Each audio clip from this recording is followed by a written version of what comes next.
인사 다시 한번 나누십시다. 오늘 계속해서 오늘은 고린도전서 강의 세 번째 시간입니다. 고린도전서 2장 1절부터 우리 16절까지 말씀만 우리 같이 배우겠는데요. 오늘 우리는 8절까지만 같이 읽겠습니다. 고린도전서 2장 1절로 8절까지만 우리 교독하고 나머지는 우리가 공부를 하면서 읽도록 그렇게 하도록 하겠습니다. 자, 제가 먼저 1절 말씀 먼저 봉독해 올립니다. 형제들아, 내가 너희에게 나아가 하나님의 증거를 전할 때에 말과 지혜의 아름다운 것으로 아니하였나니, 내가 너희 중에서 예수 그리스도와 그의 십자가에 못 박히신 것 외에는 아무것도 알지 아니하기로 작정하였습니다. 내가 너희 가운데 거할 때에 약하고 두려워하고 힘이 떨었노라. 내 말과 내 전도함이 설득력 있는 지혜의 말로 하지 아니하고 다만 성령의 나타남과 능력을 하여, 너의 믿음이 사람의 지혜에 있지 아니하고 다만 하나님의 능력에 있게 하려 하였노라. 그러나 우리가 온전한 자들 중에서는 지혜를 말하노니 이는 이 세상의 지혜가 아니요 또 이 세상에서 없어질 통치자들의 지혜도 아니요 오직 은밀한 가운데 있는 하나님의 지혜를 말하는 것으로서 곧 감춰졌던 것인데 하나님이 우리의 영광을 위하여 만세전에 미리 정하신 것이라. 다같이 이 지혜는 이 세대의 통치자들이 한 사람도 알지 못하였나니 만일 알았더라면 영광의 주를 십자가에 못 박지 아니하였으리라. 아멘. 아멘. 저는 오늘 우리에게 주신 이 고린도전서 고전 강의, 오늘은 세 번째 시간입니다. 세 번째 시간이고, 제목은 교회의 본질입니다. 교회란 도대체 무엇을 근원으로 형성되어 있는가? 오늘 고린도전서 2장 1절로 16절의 말씀을 통해서 우리 함께 같이 은혜 나누기를 원합니다. 여러분, 우리가 이 고린도전서를 통해서 배워야 할 가장 중요한 교훈이 있다고 한다면 도대체 교회가 무엇인가라는 겁니다. 도대체 우리가 얘기하는 이 교회, 이 처치가 무엇이냐, 이 처치라는 것이 도대체 어떤 거냐, 이것을 오늘 이 사도 바울은 계속해서 말씀해 주기를 원하고 있습니다. 여러분, 우리가 신앙생활을 하면서 이 교회에 대한 본질을 아는 것처럼 중요한 것은 없습니다. 여러분, 우리가 이 교회에 대해서만 확실히 알면, 물론 우리가 이 교회를 공부하다 보면 하나님이 누구신가, 성령님이 누구신가, 예수 그리스도가 누구신가를 알 수 있지만, 이 교회를 만들게 하신, 이 교회를 창조하신 그 하나님을 우리가 더 깊이 알 수 있기 때문에 우리는 교회를 알면 하나님을 알 수가 있고 예수님을 알 수가 있고 성령님을 우리가 알 수 있습니다. 그래서 교회가 도대체 무엇이기에 사도 바울은 이렇게 교회를 강조하고 있는 것일까요? 여러분은 도대체 교회를 한마디로 정의한다고 한다면 교회를 무엇이라고 말할 수 있겠습니까? 우리처럼 십자가가 높이 있는 그런 교회를 이야기합니까? 종탑이 있는 것이 교회입니까? 이런 건물은, 이런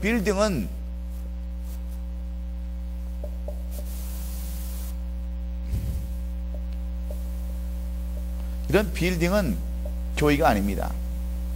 지난 시간에도 얘기했지만 이 에클레시아라고는 이게 바로 교회예요. 이 에클레시아라는 것은 에크와 클레오라고 하는 두 자가 붙어서 에클레시아가 됐어요. 이 에크라는 것은 밖으로, 그런 뜻이에요. 밖으로. 그 다음에 클레오라는 것은 불림을 받은 거예요. 그래서 밖으로 불림을 받은 것이 에클레시아 교회라는 뜻이에요. 그러니까 특별히 택함받은 사람들, 특별히 이렇게 뽑은 사람들을 모아놓은 것이 바로 교회의 모임입니다. 이렇게 여러분들이 모여있는 그러한 모임들이 바로 교회라고 하는 그러한 이름이에요. 우리는 단순히 교회라고 그러면 이 빌딩을 얘기하지 않습니다. 이것은 예배당이에요. 예배당이라고 부르지, 이것을 우리는 교회라고 하지 않냐고. 사람들의, 우리 성도들의 모임을 우리가 교회라 이렇게 부르는 것입니다. 그런데 이것은 마치 이스라엘 백성들이 하나님의 특별한 사랑과 은혜로 애굽의 종살이에서 불러냄을 받은 것과 똑같은 그런 의미입니다. 주에서, 죽음에서, 어둠에서, 압박에서 불러내서 의와 생명과 빛으로 불러냈던 그런 의미와 똑같은 것이 바로 교회예요. 그러니 여러분, 이 교회라고 하는 모임을 우리가 생각할 때, 이 처치라고 하는 것을 생각할 때 우리는 감격해야 돼요. 감격. 이 교회를 생각하면 가슴이 떨려야 되는 거예요. 교회라고 하는 얘기만 들어도. 왜? 우리같이 죄인을 불러서 하나님의 거룩한 공동체를 만들었다고 한다면 우리는 한 각 지체입니다. 지체예요. 바디예요. 예? 이 바디인데 얼마나 그것이 감사하느냐 말이에요. 그래서 우리는 교회라고 하는 공동체에 속해 있는 것 자체만으로도 우리는 감사가 넘쳐야 되고, 또 이 교회라는 모임을 만나면 항상 축제의 자리, 기쁨의 자리, 그런 자리가 되어야 되는 줄로 믿습니다. 왜? 어둠컴컴한 자리에서 특별히 하나님께서 불러서 우리 각자 객체를 모아서 교회라고 하는 테두리로 만들어줬다고 한다면 우리는 이 교회에 모임에 올 때마다 기쁨이 넘쳐야 되는 거예요. 희열이 넘쳐야 되는 겁니다. 그런데 교회를 오는 걸 보면 마치 못해서 옵니다. 예? 어쩔 수 없이 오는 거예요. 그냥 마치 그 소가 말이에요, 도살장으로 끌려가는 그러한 모습으로 교회를 오는 것은 무엇이 잘못됐느냐? 이 교회의 본질을 모르기 때문에 그렇습니다. 교회가 도대체 무엇인가를 모르기 때문에 그 교회를 올 때 그냥 찡그리고 오고, 마치 무슨 뭐 세금을 내려오는 것처럼, 빚을 갚으러 오는 것처럼 그런 모습으로 오는 것은 교회가 어떠한 것인가를 모르기 때문에 그러한 얼굴들로 오는 거예요. 그래서 우리가 교회를 올 때는 기쁨으로 와야 돼요. 기쁨으로. 저는 오늘 여러분들이 이 수요 예배 기쁨으로 나오신 줄로 믿습니다. 그냥 나는 오늘 사역자니까 어쩔 수 없이 나온다, 나는 가기 싫어 죽겠는데, 여러분 그런 것은 잘못된 거예요. 나는 장로니까 나는 어쩔 수 없이 간다는 그런 마음으로 오는 것도 잘못된 거예요. 교회라는 것은 죄인된 우리들, 정말 그냥 영원히 멸망당할 밖에 없는 우리들을 하나님께서 특별히 불러내서 거룩한 공동체의 한 지체로 삼으시고 이렇게 아름다운 교회를 만드는 그러한 공동체로 만들어졌다는 걸 생각하면 감사가 있어야 된다는 거예요. 기쁨이 넘쳐야 된다는 거예요.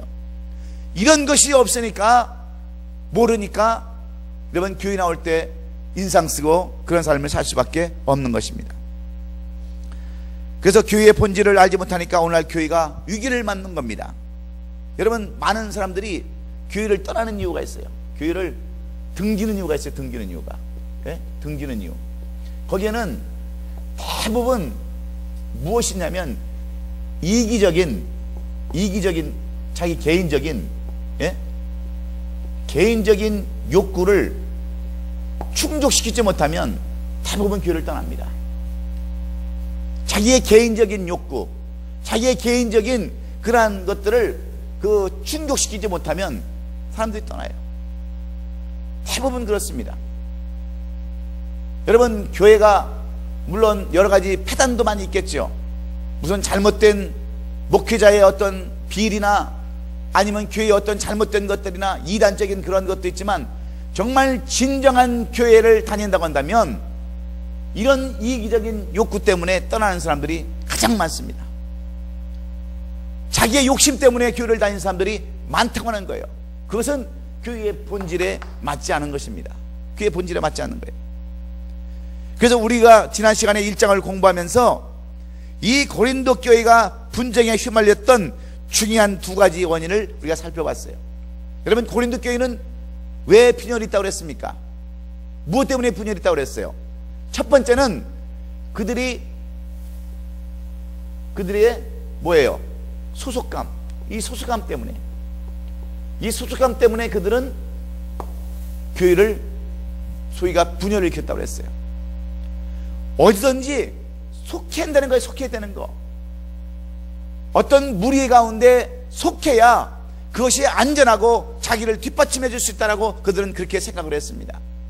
여러분, 이것은요 고린도 교회의 사람에 속한 사람들만의 생각이 아닙니다. 우리 인간은 누구든지 다 이 소속감을 필요로 하고 있어요. 소속감을. 그래서 여러분, 지방색을 얼마나 많이 따집니까? 동창을 얼마나 따지는지 몰라요. 우리는 길 가다가도 고향이 어디세요? 그러면 내 같은 고향이면 그렇게 반가울 수가 없어요. 뭐 동창은 말할 것도 없고, 옛날 뭐 섬기던 교회가만 같아도요 그냥 치형제를 맡은 것 같아요. 죽었다가 살아온 사람이 죽었다가 살아온 사람들을 만나는 것 같아요. 왜 그런지 아세요? 이 소속감을 사람들은 다 원하는데, 왜 사람들이 소속감을 원합니까? 우리는 원래 하나님의 그 아담과 하와가 하나님으로부터 죄를 지은 이후에 추방을 당했어요. 추방을. 그래서 그 죄를 지은 이후에 죄성 때문에, 버림받은 그 죄성이기 때문에 사람들은 자꾸 모이려고 그러는 거예요. 자꾸. 그래서 여러분, 하나님의 백성들이 무슨 탑을 쌓아요? 바벨탑을 쌓아서 자꾸만 하늘과 더 가까이 올라가려고 하는 그런 죄성들이 우리 가운데 있기 때문에 자꾸 당을 만들려고 하는 거예요. 네 편 내 편에서 자꾸 당을 만들려고 하는 거예요.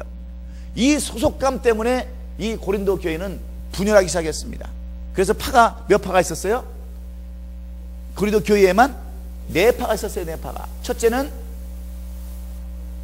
아볼로, 그 다음에 두 번째는 바울, 세 번째는 게바, 네 번째는 그리스도파. 이런 파들을 계속해서 만드는 거예요. 계속해서. 아볼로는 성경에 능통한 자, 바울은 나름대로 카리스마가 있는 사람, 게바는 베드로도 마찬가지. 베드로는 주님의 수제자, 예수님파. 서로에서 당을 만들려고 하는 거예요. 당을. 이것이 교회의, 고린도 교회, 초대교회의 분열의 역사였습니다. 여러분, 오늘날 교회는 안 그런 줄 아세요? 교회도요 끼리끼리만 뭉칩니다. 끼리끼리만.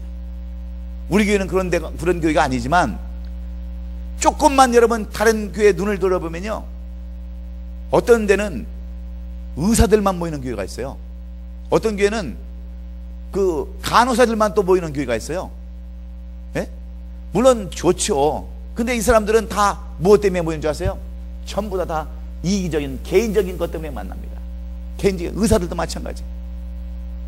저 동부 지역에 어떤 목회다 오신 목사님 얘기 들어보니까, 거기 가보니까 의사들만 앉아있는데 얼마나 딱딱하고 힘든지 목회를 3년 하다가, 여러분 우리 같으면 저는 제발 좀 의사 좀 왔으면 좋겠다라고 아주 바라는데, 의사는 한 명도 없어. 한사만 있다가 몇 명 있다가 그것도 다 도망가고, 사자들한 사람이 별로 없어요. 그런데 그 목사님 얘기를 들어보니까 나는 그래도 차라리 행복하다, 그런 소리를 들었어요. 얼마나 딱딱하고 수예배를 몇 번 하다가 말았대요. 말씀을 해도 전에도 들어가지도 않고 그냥 나오지도 않을 뿐더러, 그런 사람들만 모여있으니 무슨 여러분 예배가 되겠어요? 그래서 바울은 이런 사람들에게 속하려는 우리들의 경향에 대해서 그리스도인에서 우리에게 소속해야 할 진정한 한 분을 우리에게 소개시켜주고 있는데, 그분이 바로 예수 그리스도밖에 없다라고 말씀하고 있습니다. 우리의 진정한 소속은요 예수 그리스도의 뿐인 것을 인정하고, 우리의 모든 성도들이 그리스도의 그 주권 앞에 참으로 복종할 때 우리는 주 안에서 하나가 되고 하나님이 원하시는 참된 교회가 될 줄로 믿습니다. 그리고 두 번째 원인이 뭐였다고 그랬어요? 두 번째는 왜 그들이 분열됐다고 그랬습니까? 두 번째는 무엇 때문에요? 예? 지혜를 너무 사랑한 지혜. 이 지혜를, 세상 지식을 너무나도 추구하는 거예요. 이 지역적으로. 그래서 지난 시간에 우리가 얘기했죠.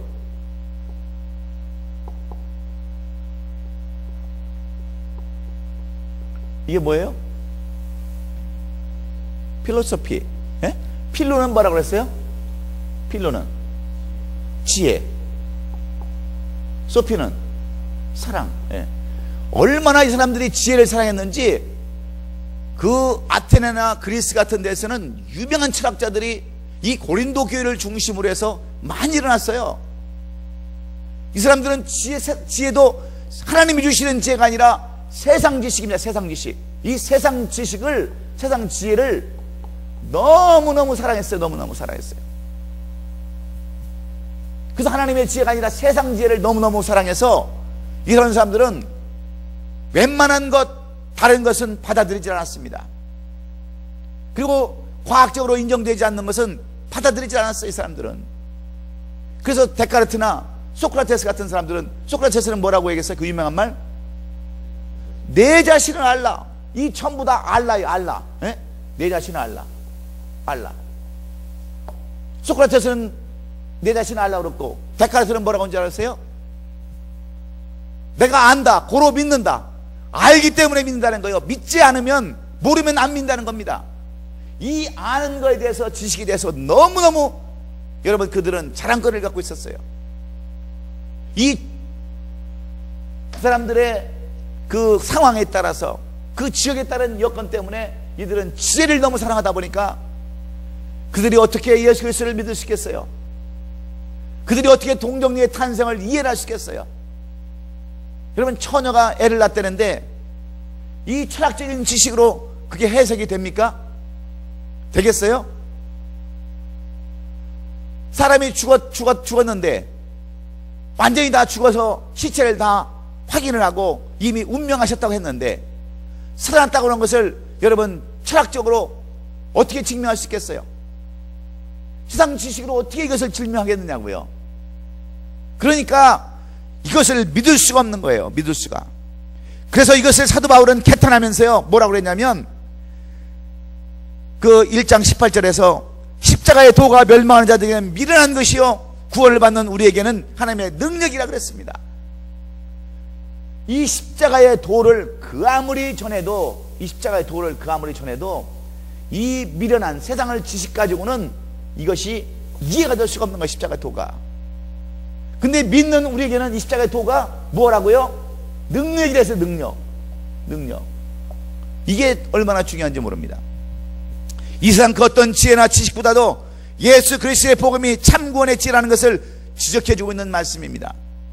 사람들은 지혜를 우상하고요, 자기가 좋아하는 그 체질과 경향에 따라서 사람들의 지혜를 높일 때 문제가 생기고 파벌이 생기고, 하나님의 지혜는 이 모든 것을 덮어버리고 이길 수 있는 능력을 생기지만은, 이 하나님의 지혜는요 모든 것을 덮어버리고 이길 수 있는 능력인 것을 우리에게 말씀해주는 내용이 바로 이런 말씀이에요. 그러면서 이 하나님의 지혜를 십자가의 복음으로 이 사도 바울은 설명하기를 원하는 겁니다. 많은 때 교회가 어려움을 당하고요, 나눠지는 문제들이 생기는 것은 여러분 큰 문제가 있어서 생기는 게 아니에요. 교회가 분열하는 것은요 자그마한 일 때문에 생기는 거예요. 무엇인지 아세요? 이 세상 지혜 때문에 그렇습니다. 세상 지혜 때문에.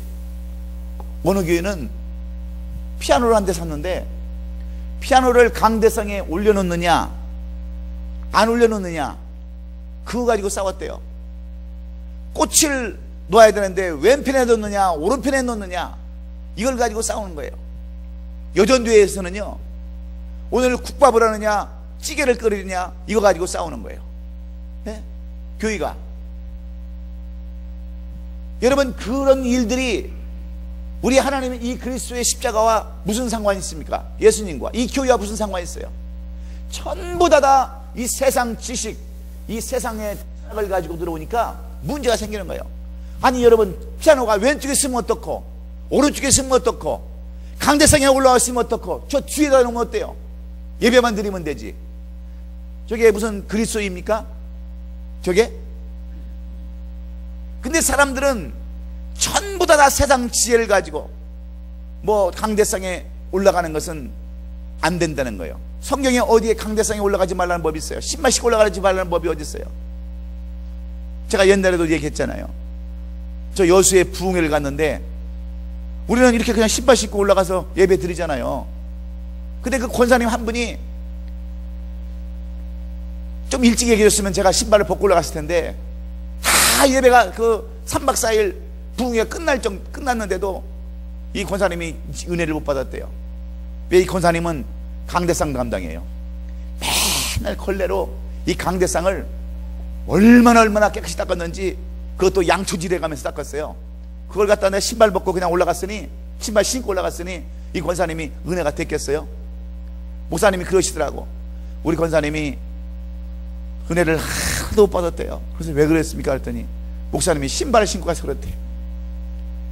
아니, 성경에 강대상은 맨발 벗고 올라가라는 법이 있어요?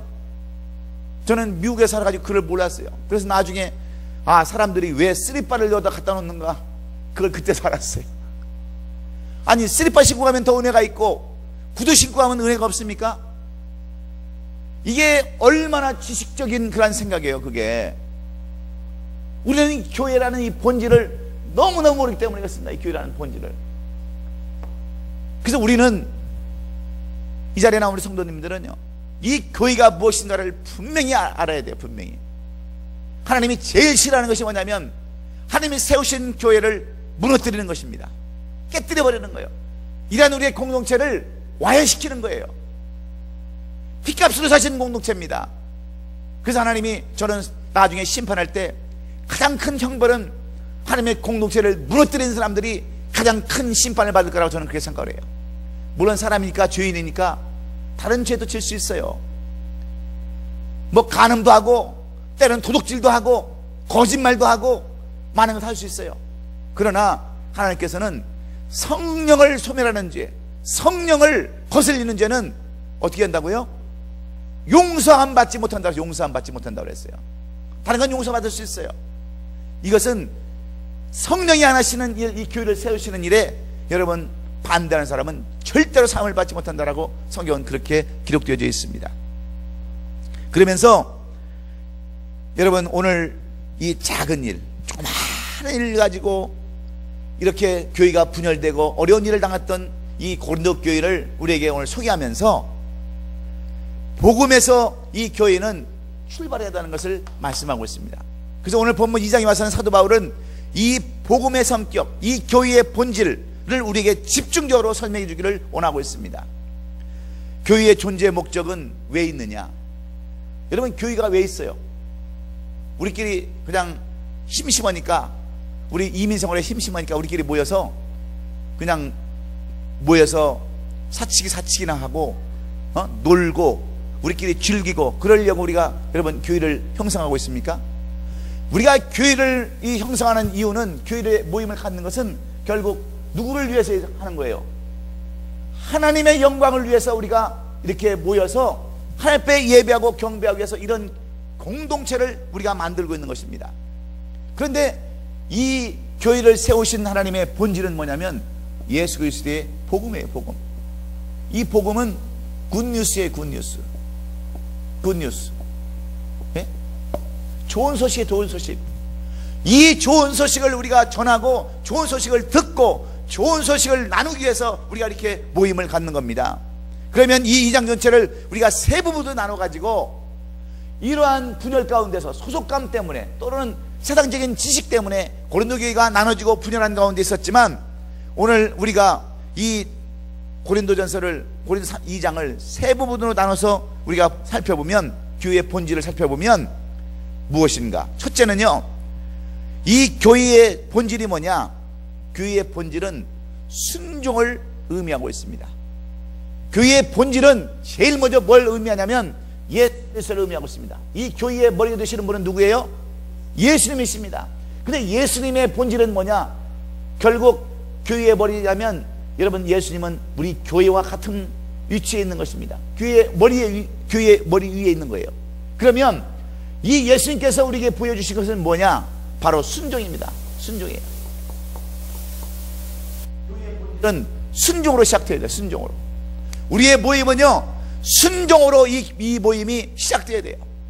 서로와 서로에게 순종을 하고, 높은 분들에게 순종하고, 교회의 질서에 순종하고, 하나님의 질서에 순종하는 것이 이 교회의 본질임을 우리에게 1절로 5절까지 말씀해 주고 있습니다. 여러분, 바울은 고린도 교회와 성도들이 복음의 초점을 잃어버리고 교회에서 서로 분쟁하여 싸울 때에 그들에게 먼저 예수 그리스도를 가장 먼저 상기시켜주고 있는 것이 사도 바울의 오늘 이 목적입니다. 사실 사도 바울이 아테네에 도착해서 복음을 선포할 때 아테네 사람들은 너무나도 지식이라는 것을 사실을 알고요, 이 사도 바울이 예수 그리스도의 복음을 전할 때 어떤 식으로 전하냐면 아름다운 인간의 언어를 포장해서 전달하려고 애를 썼습니다.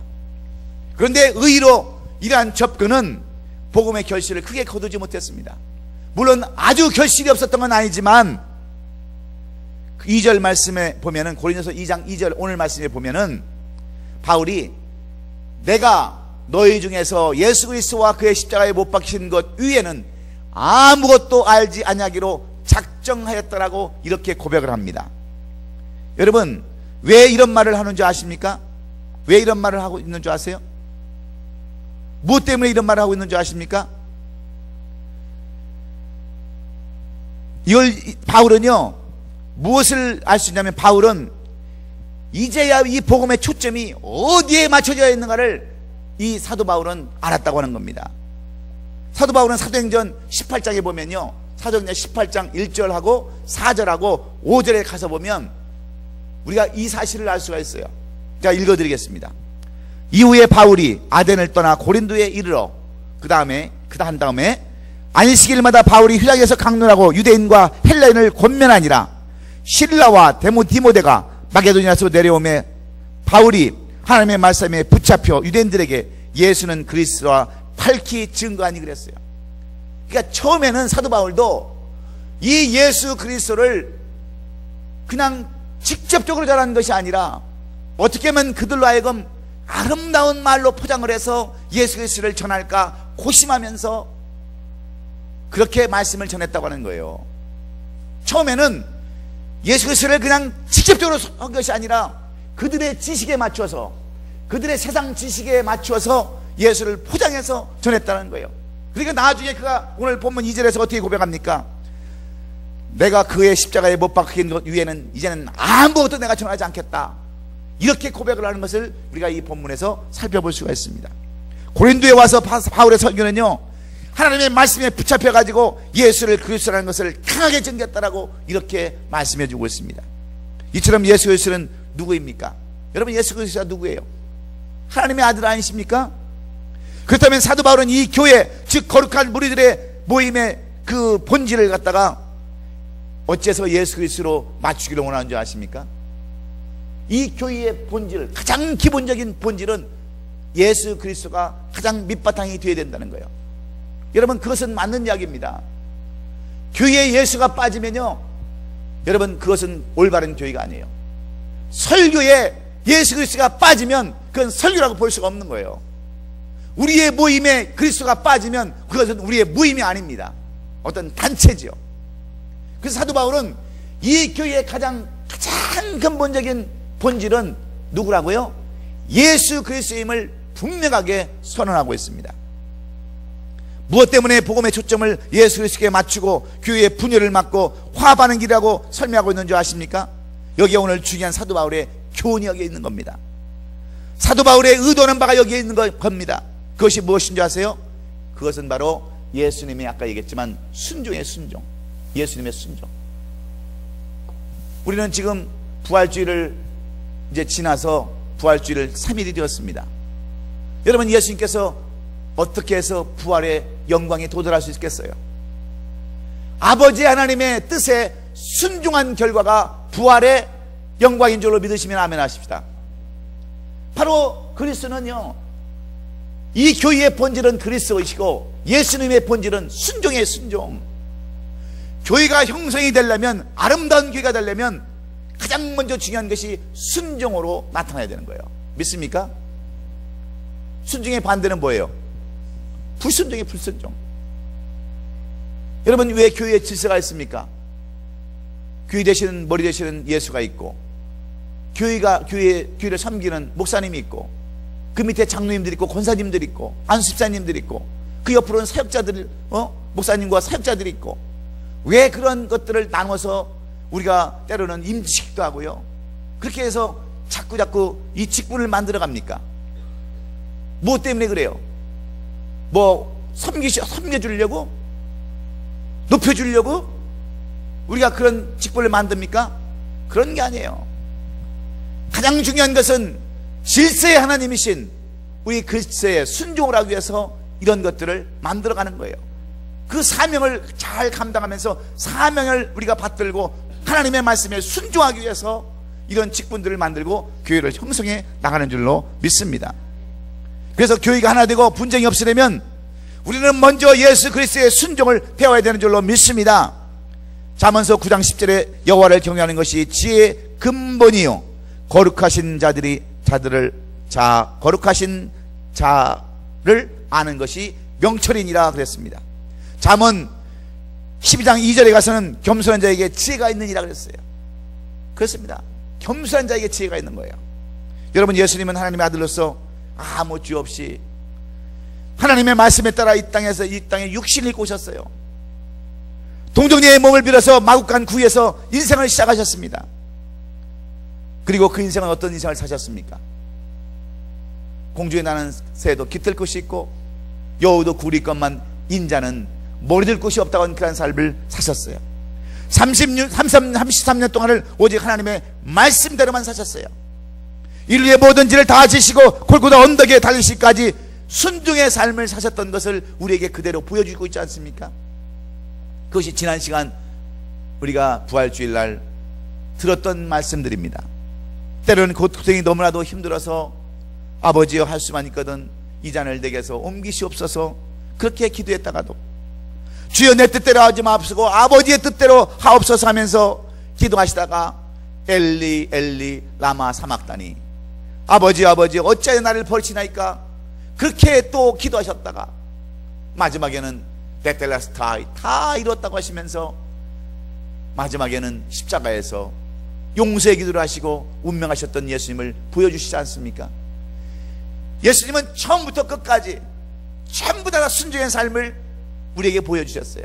그래서 그 순종의 본이 되시는 예수님이 오늘 이 교회의 머리가 되신다고 한다면 교회의 본질은 바로 예수님인 줄로 믿습니다. 이것이 가장 중요한 거예요. 이 순종이 없으면 교만해지고 결국은 멸망으로 갈 수밖에 없습니다.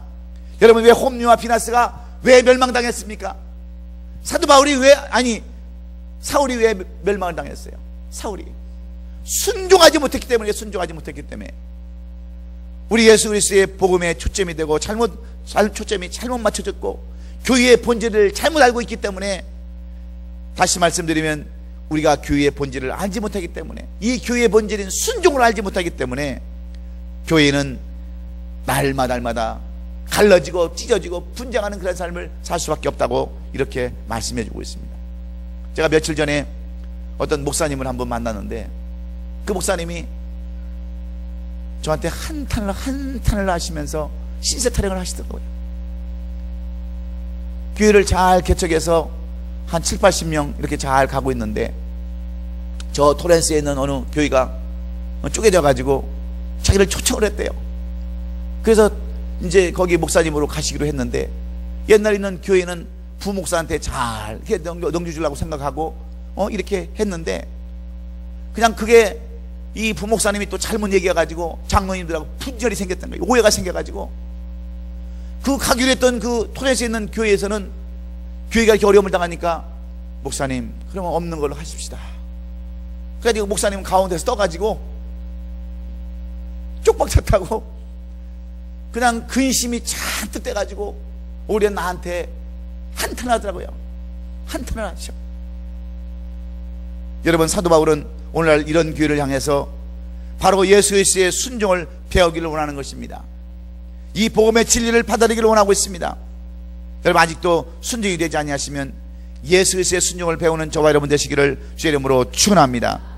두 번째로, 이 사도 바울의 복음의 근본은 무엇이냐? 이 교회의 근본은 뭐냐? 첫 번째는 뭐라고 그랬어요? 예수님이시고 순종이라고 그랬어요. 두 번째는 하나님이십니다. 하나님이세요. 두 번째는 하나님이세요. 사도 바울은 이 복음의 원천인 이 교회의 본질을 하나님으로 말씀하고 있습니다. 그것이 오늘 6절로 9절의 말씀이에요. 여러분, 복음의 이 근본은 여러분 누구십니까? 이 전체적인 이 근본의 가장 기초적인 근본은 하나님이세요. 우리가 6절까지 봉독해 보면요, 6절에서 복음의 지혜는 이 세상 것이 아니며 이 세상에서 나온 것이 아니라고 그랬어요. 6절 한번 키워보세요. 6절 6절 다 같이 한번 읽습니다. 시작. 그러나 우리가 온전한 자들 중에서 지혜를 말하느니 이는 이 세상의 지혜가 아니요 이 세상에서 없어질 통치자들의 지혜도 아니요. 그러면 어디서 나온 거예요?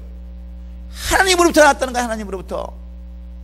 그런데 이 고린도 교회에 있는 사람들은 세상적인 지혜를 너무나도 추구하다 보니까 이렇게 그들은요 소속감에 빠지고 이 지혜를 너무 사랑해서 세상 지식을 너무 사랑하다 보니까 이 십자가의 복음은 그들에게 들어갈 수가 없었던 겁니다.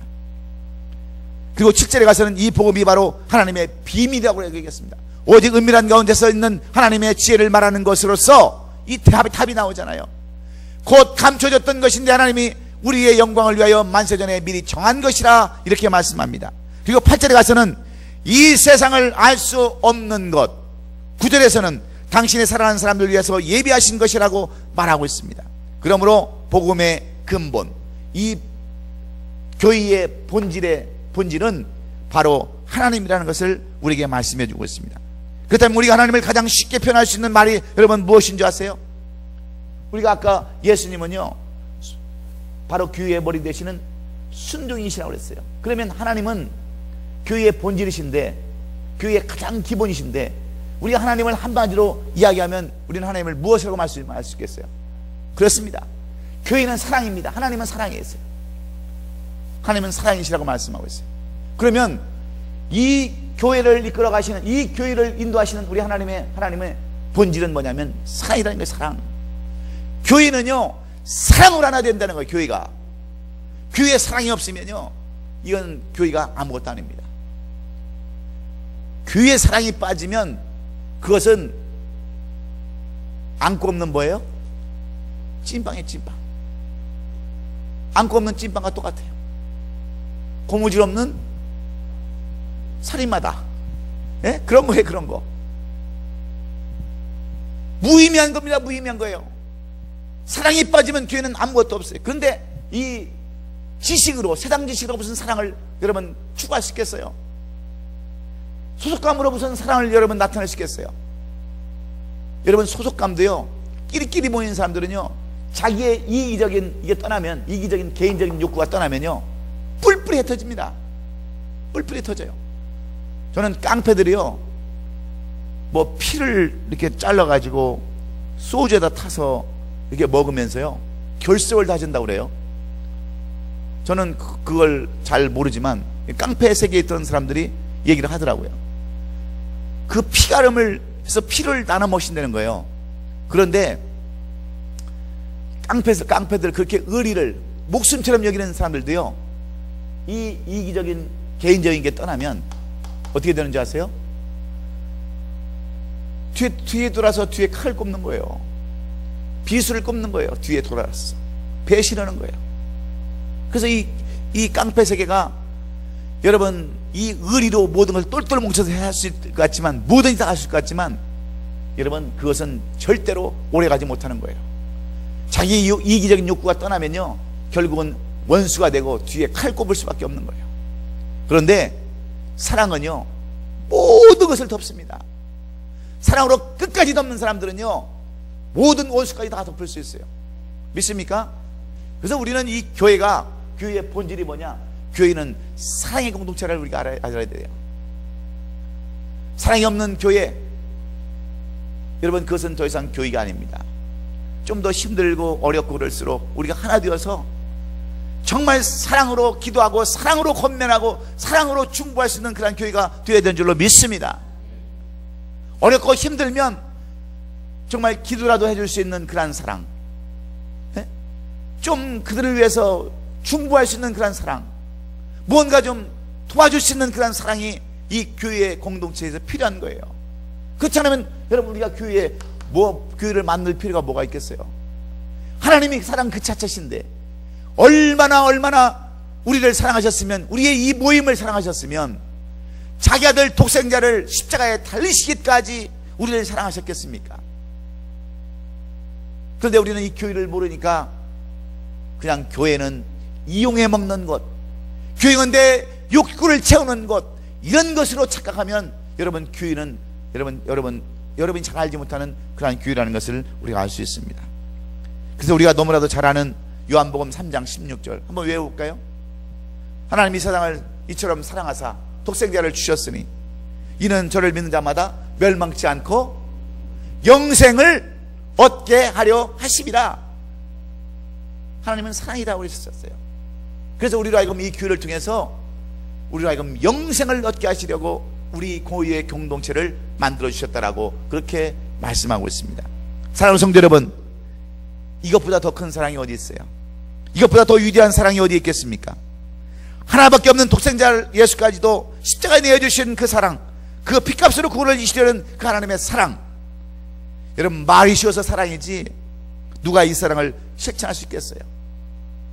누가 대신 자기 자식을 십자가에 매들고 남을 구원할 자가 여러분 누가 있겠습니까?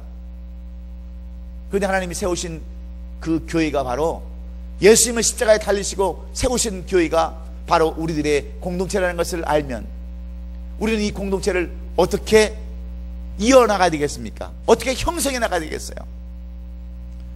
우리 하나님의 말씀대로 서로 사랑으로 뭉쳐서 사랑으로 이 공동체를 이끌어갈 수 있기를 주의 이름으로 축원합니다.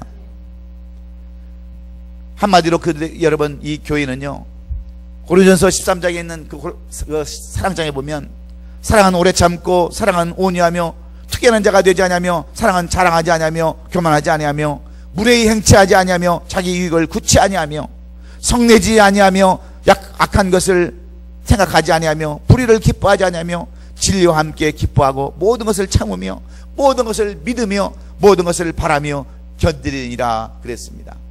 여러분, 우리가 이 교회 안에서 사랑의 공동체가 되었으면 여러분 이런 삶을 살아야 되지 않겠습니까? 좀 견디고 참고 인내하고 좀 보살펴주고 무슨 그럴 수도 있지라는 그런 넉넉한 마음을 가져야 되는데 이만한 소음만 하나 있으면 그냥 조그마한 문제만 있으면 오해하고 말해요. 있지도 않은 아직 되지 않은 것 막 소문 내가지고 카더라 그냥 이 카더라가 얼마나 사람을 잡는지 몰라. 이 카더라가 이 카더라 이 교회처럼 말하는 데가 어디 있습니까? 교회처럼 낚시 우리 저 서조주사님은 낚시를 잘하는데 이 낚시꾼들이 말해요.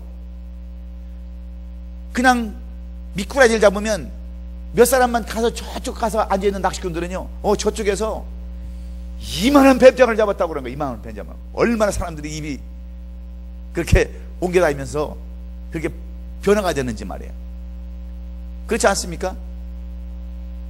왜 그러냐면 여러분 이 교회는요 말이 많아가지고 그냥 분쟁이 생기는 것은 뭐냐면 이 하나님의 이 본질을 모르기 때문에 그래요. 하나님께서 얼마나 우리를 사랑하셨으면 이 교회라는 공동체를 주셨는가를 모르기 때문에 그래요. 그래서 교회는 첫 번째로 바로 머리 되시는 예수님이 교회의 본질이신데 그 예수님의 본질은 뭐라고 그랬어요? 순종이라고 그러셨어요. 두 번째로 이 교회의 본질은 가장 중요한 더 깊은 본질은 하나님이시라는데 하나님은 뭐라고요? 사랑이라고 하셨어요. 사랑. 그렇다면 우리는 어떤 삶을 살아가야 되겠습니까? 우리만이라도 여기에 모이는 우리 성도만이라도 오늘부터 옆에 분들과 한번 인사 한번 합시다. 우리는 한 가족입니다. 인사 한번 하십시다. 네. 우리는 뗄래야 뗄 수 없는 사이입니다. 인사 한번 해주세요. 예. 정말 주님의 피값으로 사신 여러분들이세요. 그렇다면 우리는요 정말 피보다도 더 진한 형제들이 바로 우리들이에요. 그래서 우리가 오늘도 옆에 있는 분들 혹시 기도 제목이 있으면 중보기도 해주시고요. 정말 피를 나는 형제보다도 더 사랑하고 우리가 이 교회를 이 아름다운 우리의 공동체 모임을 이끌어간다고 한다면 하나님이 그것보다 더 기뻐하실 것이 어디 있겠습니까? 우리 아버님이 소청하시면서 그 전에도 늘 우리에게 부탁하신 말씀이 있어요. 너희는 부모가 떠나가더라도 항상 형제끼리 우애를 잘 다져야 된다. 부모는 그것이 소원이다. 그게 부모의 마음이에요. 들려오는 소식마다 돈 때문에 싸우고요, 형제 때문에 왼수가 되고, 그렇다면 여러분 누가 어떤 부모가 편히 눈을 감고 여러분 돌아가시겠어요? 자녀들이 정말 화목하고 서로 형제의 우애를 하고 그런 사랑 가운데 그 사는 것을 보고 세상을 떠나는 것이 부모들의 마음인데, 우리 하나님의 마음은 어떻겠습니까? 우리를 형제다 성계 자매로 삼아주셨던 우리 공동체가 분열되고 끼어지고 사랑이 없이 살아간다면 하나님은 지금도 얼마나 통탄하고 있을 거란 말이에요. 그러므로 우리가 하나님을 기쁘시게 해서는 우리 공동체가 사랑으로 하나 될 수 있기를 예수님의 이름으로 축원합니다. 제가 옛날에도 한번 말씀드렸어요. 그 오래전 일제시대 때요, 경남 거창에 그 어느 가난한 집에 과부 혼자서 애들을 둘을 키우고 있었대요. 둘을 키우고 있었는데 애들이 한참 자라니까 얼마나 뛰어놀기를 좋아했겠어요. 이 아들들이요, 대나무를 가지고 이제 칼싸움, 막 옛날에 우리 어렸을 때도 칼싸움 많이 했잖아요. 대나무를 꺾어가지고 형제끼리 막 싸우다가 어느 골목을 샥 지나가는데 일본 순사가 말을 타고 가다가 그 애들이 타고 가는 그 말이 말이에요, 그 애들이 막 뛰놀고 있는 그 대나무에 눈이 찔려가지고 깜짝 놀라서 그냥 말이 그냥 발작을 한 다음에 그 순사가 그냥 말에서 떨어져 죽어버렸대요. 그 애들이 어떻게 되겠어요? 애들을 이제 데려다가 이 순사들이 취질하는 거예요. 이들 중에서 도대체 누가 그 말에 눈을 찔렀느냐?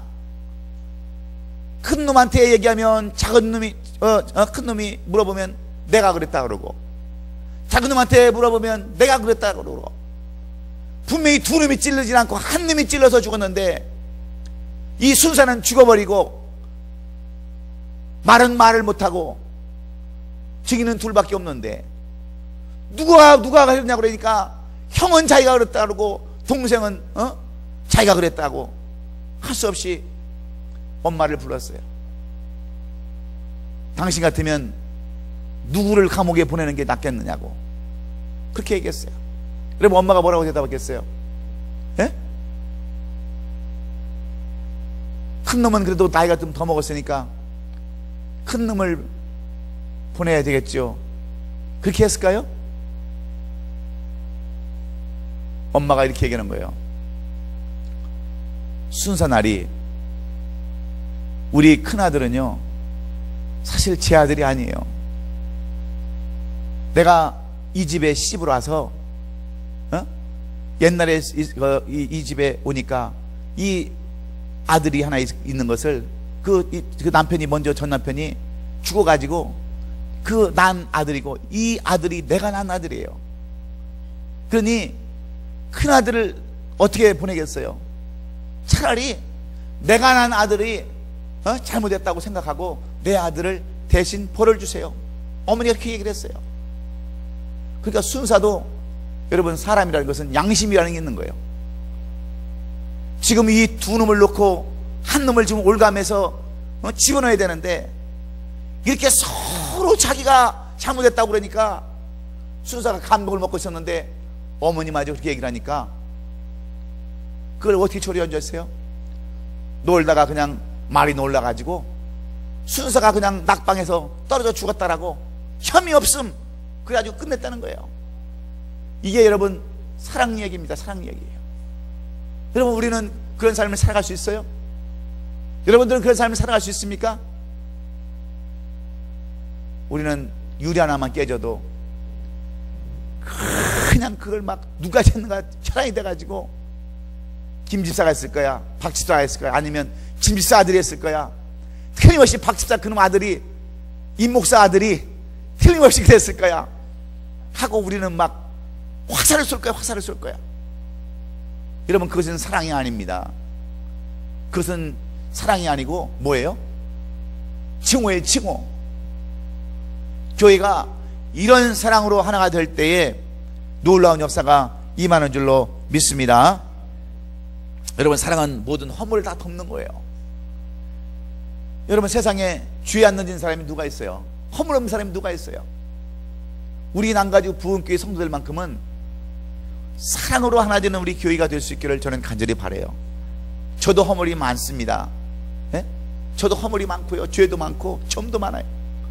여러분들 다 허물도 있고요, 과거도 있고요, 예? 감추고 싶은 일들이 다 있습니다. 그것을 들추내는 것이 아니라, 끄집어내는 것이 아니라 덮어주고 인정해주고, 그럴 수도 있지, 용서해 줄 줄 아는 우리 성도들이 된다고 한다면, 우리 공동체는요, 우리 교회가 무슨 이름이 부흥이라고 해서 부흥하려고 그러는 게 아니에요. 분명히 얘기하지만 우리 교회는 회복입니다. 회복하는 교회예요. 죄인에서 의인으로, 미움에서 사랑으로, 절망에서 기쁨으로 회복되는 교회를 저는 만들기를 원해요. 저는 실력도 없어갖고요, 교회도 몇천 명 여러분 할 자격도 없어요. 능력도 안 됩니다. 그러나 우리 교회가 정말 가장 밑바닥에서부터 위로까지 올라가는 그 회복, 죄인에서 의인으로 바뀌는 회복, 미움에 있던 사람들이 사랑으로 바뀌는 그 회복, 그런 회복하는 교회가 될 수 있기를 저는 간절히 원해요. 그런 교회가 되기를 간절히 축원합니다. 마지막으로 사도 바울은 오늘 10절부터 16절까지 말씀 속에서 이 교회의 본질이 뭐냐, 이 교회의 본질은요 성령이라고 말씀합니다. 세 번째는 교회의 본질은 성령인데, 여러분 성령의 본질은 무엇일까요? 성령은, 예? 여러분 보혜사가 뭐예요? 보혜사. 그렇죠. 이 성령은 보혜사인데, 이 보혜사는 도심입니다. 도심이에요. 믿습니까? 이것은 쉽게 이야기하면 인도함이에요. 인도함. 성령의 인도함. 교회는 성령의 인도함을 받아야 하는 것이 교회의 본질인 줄로 믿습니다. 그래서 오늘 그 말씀이 10절부터 16절에 기록된 말씀이에요. 여러분 복음이 어떻게 전달되는지 아십니까? 복음은요 성령으로 말미암아 우리에게 전달됐다는 것을 우리가 알아야 됩니다. 10절과 11절을 보면요, 오직 하나님의 성령으로 이것을 우리에게 보이셨으니 성령은 모든 것 곧 하나님의 깊은 것까지도 통달하시느니라 하시면서 11절에 사람의 일을 사람의 속에 있는 영위에는 누가 알리요? 이와 같이 하나님의 일도 하나님의 영위에는 아무도 알지 못하니라. 하나님의 영이 뭐예요? 성령의 성령.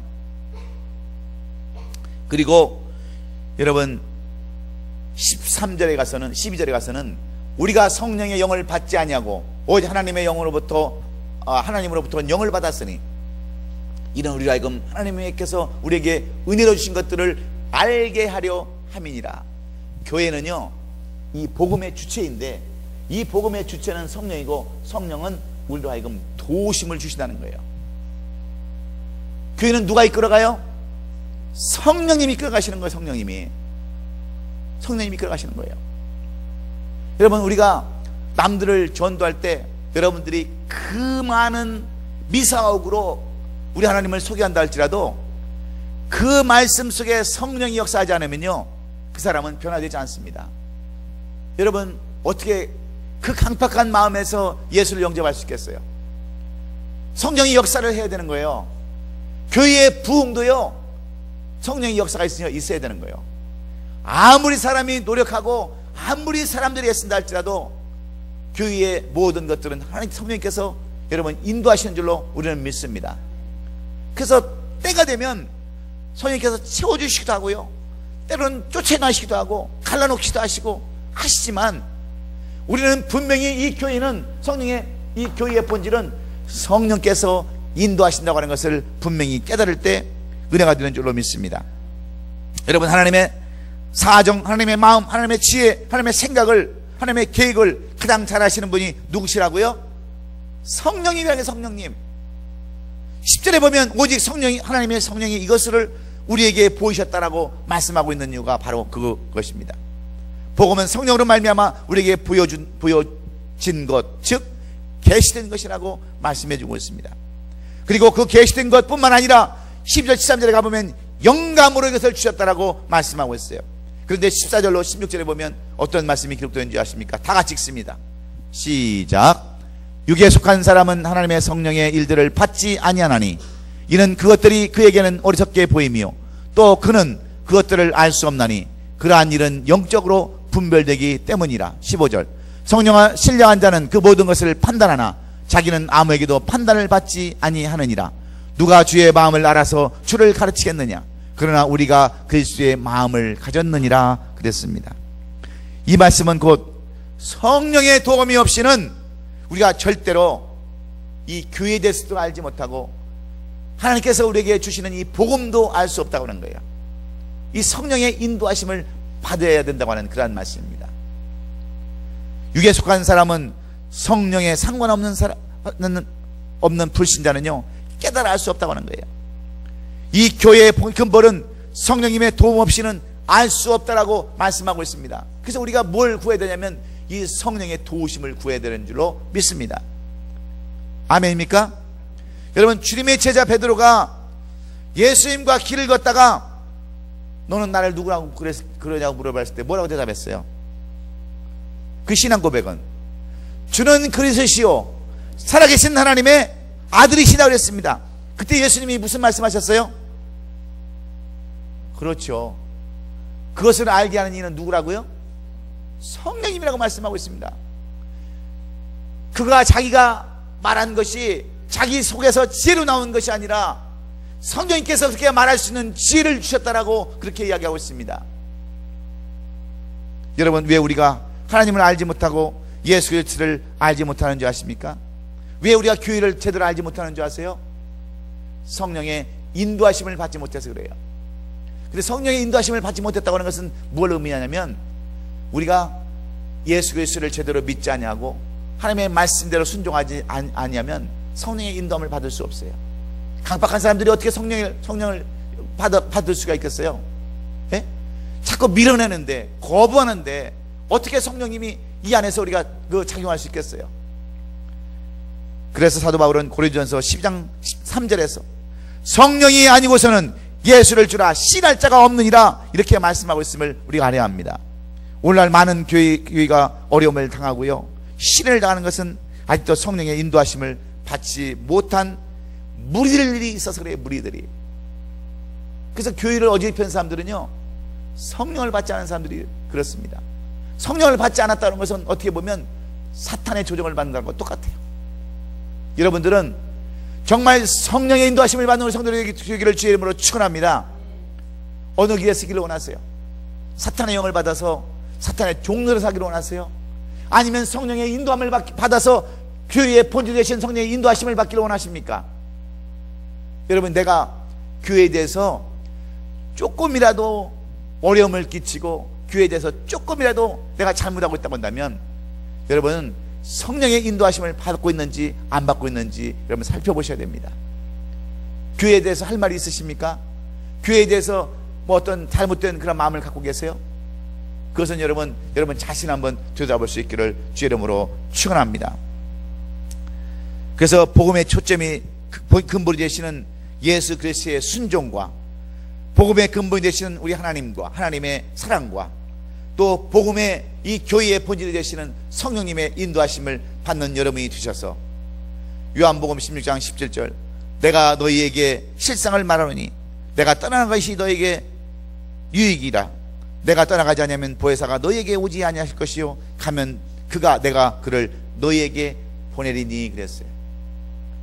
여러분, 오늘도 성령님을 여러분에게 부여주시기를 원하시는 분이 우리 하나님의 마음이세요. 그럼 우리가 성령을 어떻게 받아야 됩니까? 구하라 주실 것이요 찾을 것이요 문을 두드려 열릴 것이라고 말씀합니다. 여러분, 사도 바울은 뭐라고 말씀하고 있어요? 우리가 악한 자도 자신에게 좋은 것을 줄 줄 알거든 하물며 천부께서 너희에게 무엇을 주시지 않겠느냐? 성령을 주시지 않겠느냐 말씀하고 있어요. 그래서 우리가 성령을 받기를 날마다 기도해야 되는 줄로 믿습니다. 우리 교회도 성령의 인도함을 받는 그러한 교회가 되기를 원해서 여러분들이 기도해야 돼요. 이것을 여러분이 알지 못하면 우리의 이 모임, 순수한 모임, 이 아름다운 모임은 오래 갈 수 없습니다. 깨어질 수밖에 없어요. 첫 번째, 여러분, 교회의 본질이신 예수님의 순종을 본받는 여러분 되시기를 주의 이름으로 축원합니다. 교회의 본질이신 우리 하나님의 사랑을 실천하는 저와 여러분 되시기를 주의 이름으로 축원합니다. 교회의 본질이신 성령님의 인도하심을 받는 우리 성도들이 될 수 있기를 주의 이름으로 축원합니다. 사도 바울은 그래야 우리가 이 소속감이라고 하는 거기에 빠지지 않냐고, 세상의 지혜에 빠지지 않아서 교회가 분열되지 않냐고, 깨어지지 않고 온전한 교회를 이룰 수 있다라고 사도 바울은 이 고린도 교회의 2장의 편지를 통해서 우리에게 교훈해 주고 있음을 여러분 기억하시고, 우리도 섬기는 교회가 아름다운 교회, 복된 교회, 주님이 기뻐하시는 교회를 이끌어갈 수 있도록 교회의 본질을 다시 한번 깨닫는 저와 여러분이 될 수 있기를 예수님의 이름으로 축원합니다.